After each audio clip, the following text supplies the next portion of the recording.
Baik Bapak Ibu, Bismillahirrahmanirrahim. Assalamualaikum warahmatullahi wabarakatuh. Izin kali ini Bapak Ibu untuk membawakan informasi Bapak Ibu ya terkait honorer Bapak Ibu. Kita tahu di beberapa informasi yang kita dapat bahwa di bulan November direncanakan akan ada penghapusan ya tenaga honorer di tahun 2023 ini. November 2023 ini akan ada penghapusan untuk tenaga honorer. Nah, terkait dengan penghapusan itu, ini ada permintaan pemerintah daerah ya kepada Presiden Bapak Ibu. Jadi honorer akan dihapus, kemudian ini permintaan Pemda, pemerintah daerah kepada Presiden. Saya lansir dari CNBC Indonesia, Bapak Ibu saya izin membacakan informasinya. Pemerintah daerah yang tergabung di dalam Asosiasi Pemerintah Kabupaten seluruh Indonesia, APKASI, menyatakan komitmennya untuk menghapus tenaga honorer. Nah, Direktur Eksekutif APKASI, Bapak Ibu, Sarman Simanjorang ini mengatakan ini karena penghapusan tenaga non-aparatur sipil negara telah menjadi amanat Undang-Undang Nomor 5 Tahun 2014 tentang ASN. Selain itu melanjutkan dalam Peraturan Pemerintah Nomor 49 Tahun 2018 tentang Manajemen Pegawai Pemerintah dengan Perjanjian Kerja atau P3K ditentukan ya masa kerja honorer dibatasi hingga 2023. Ini mungkin yang menjadi dasar penghapusan tenaga honorer di tahun ini Bapak Ibu, November 2023. Kemudian Bapak Ibu, instansi pemerintah pusat dan pemerintah daerah tidak diperbolehkan lagi ya, mengangkat tenaga honorer. Jadi nanti sejak November 2023 tahun ini tidak ada lagi nanti ya untuk pemerintah pusat maupun daerah tidak mengangkat lagi tenaga honorer.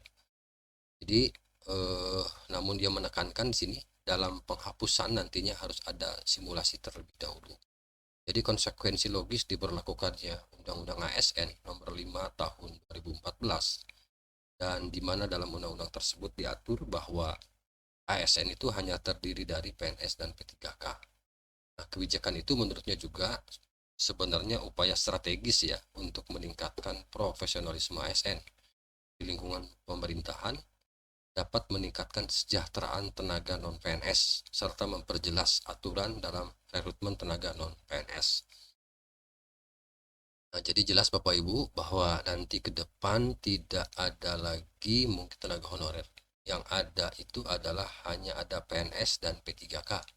Di ASN itu hanya ada dua, PNS dan P3K. Ini berdasarkan Undang-Undang ASN Nomor 5 Tahun 2014.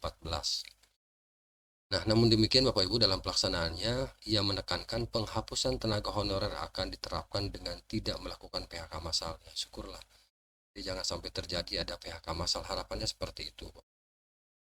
Baik itu pemerintah pusat maupun pemerintah daerah.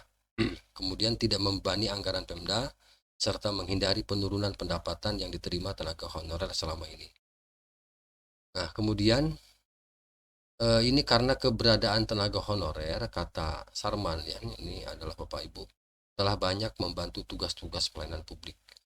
Dan tenaga honorer menjadi garda terdepan untuk pelayanan kepada masyarakat, seperti guru, kemudian tenaga kesehatan, ya, Satpol PP, pemadam kebakaran, hingga dinas perhubungan. Mungkin instansi-instansi yang tenaga honornya banyak ini Bapak Ibu, biasanya seperti itu.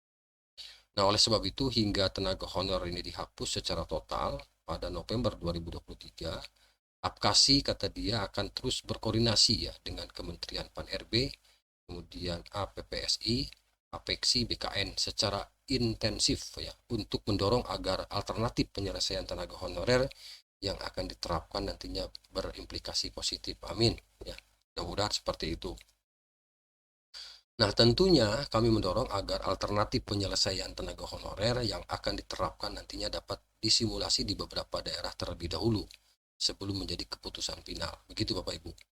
Ini permintaan dari APKASI ya, untuk tenaga honorer menjelang nanti November 2023. Nah, Menpan RB Bapak Ibu Abdullah Azwar Anas sebelumnya mengungkap pihaknya tengah membahas solusi konkret terkait formula penanganan tenaga honorer. Nah, nantinya solusi tersebut nanti keluar sebelum 28 November 23 ya, mudah-mudahan. Jadi nanti solusinya seperti apa yang akan disampaikan kepada publik ya terkait dengan honorer ini sebelum ada penghapusan 28 November 2023. Ini sesuai dengan pasal 99 ayat 2 PP nomor 49 tahun 2018 tentang manajemen pegawai pemerintah dengan perjanjian kerja. Nah, dalam menentukan formula tersebut, memastikan ya, penyelesaian honorer akan dilakukan dengan 4 prinsip.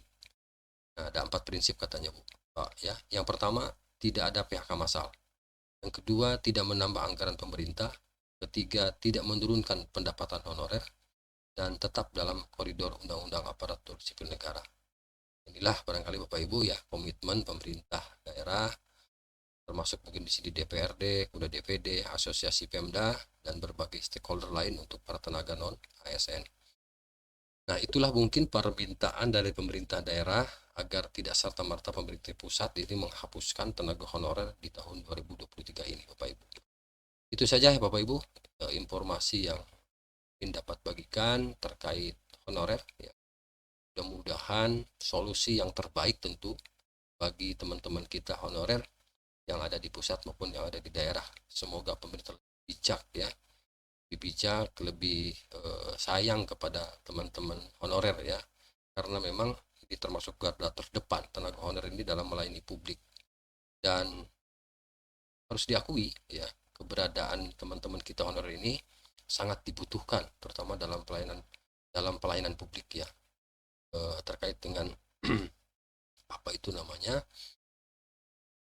perbantuan di dalam eh, perbantuan di dalam menjamin pemerintah gitu, Pak Ibu. Jadi tentu tenaga honorer ini kita berharap, jadi kita berharap Bapak Ibu pemerintah bisa menyelesaikan tenaga honorer ini menjadi lebih bijak begitu, dan tentu menguntungkan tenaga-tenaga honorer baik yang ada di pusat maupun yang ada di daerah. Demikian informasi yang dapat admin bagikan, mudah-mudahan ini bermanfaat ya. Jadi tidak tinggal diam ya pemerintah daerah, terus ya memperjuangkan nasib para tenaga honorer ini. Mudah-mudahan informasi ini memberikan manfaat. Sekali lagi, Assalamualaikum warahmatullahi wabarakatuh.